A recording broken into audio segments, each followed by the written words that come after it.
It was the vision of Dr. J.T. Edwards, pastor of Culpeper Baptist Church, to create a Christ-centered home to care for Virginia's aging adults. Dr. Edwards' dream was realized in 1945 when the Baptist General Association of Virginia voted to authorize the establishment of a new ministry for seniors, and LifeSpire of Virginia, an independent nonprofit corporation, was born. 3 years later, the first of 4 LifeSpire retirement communities opened its doors in Culpeper, Virginia. This is the actual footage from the groundbreaking of the Culpeper, the very first Virginia Baptist home. And the words are taken from speeches made on that historic day. Join us as we walk back to March 4th, 1949. It is certainly a privilege to share in this program today, about which we have dreamed, worked, and prayed would come for so many months. And today I think that we all want to pay tribute to Mr. Johnson, Mr. Edwards, and Brother Caverly, and others who have worked so hard to make this day possible. I am glad that the Board of Trustees of our home have decided to go ahead with building now, for Baptists have the money if we can get them in a mood to give it. I believe that it is better to pay in dollars than in human misery.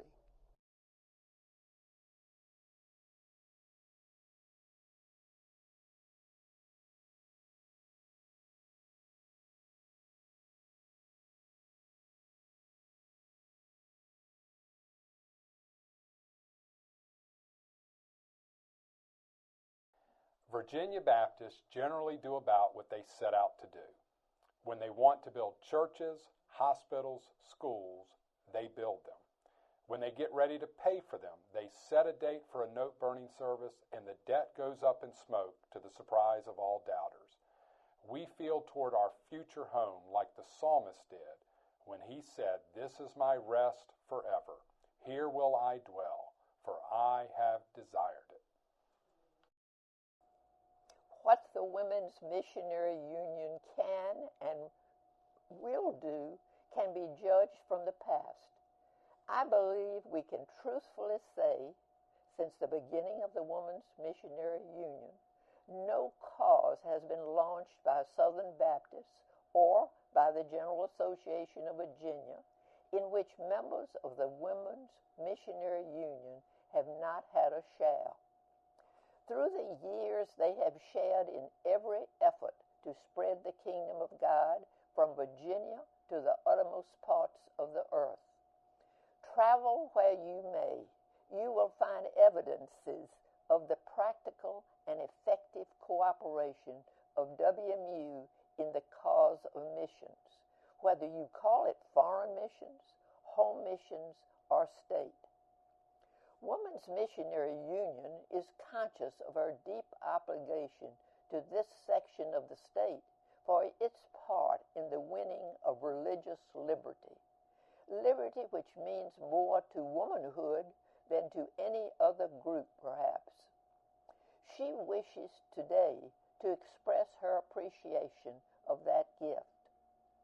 Women's Missionary Union has a peculiar tenderness toward the very young and the very old.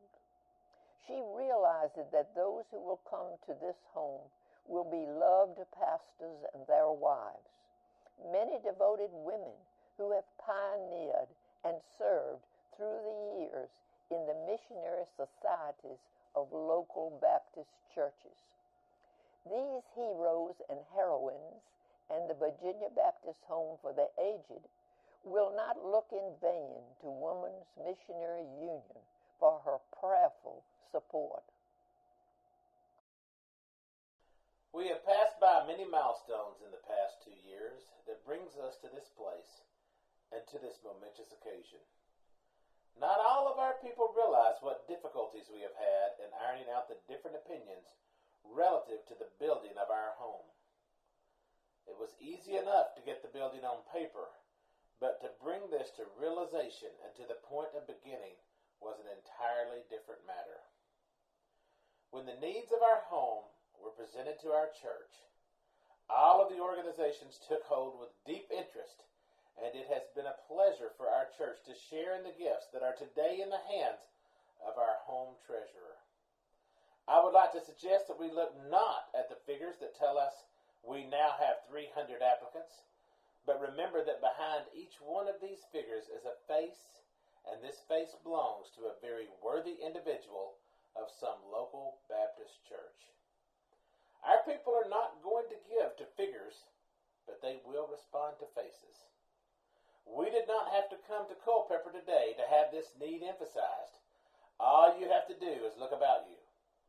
Every church in our general association has in it someone who would profit by the ministry of our home.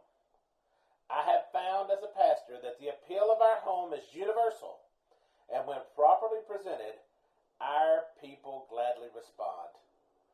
I would strongly urge every pastor to give his people an opportunity of sharing in the construction of our home in one way or another.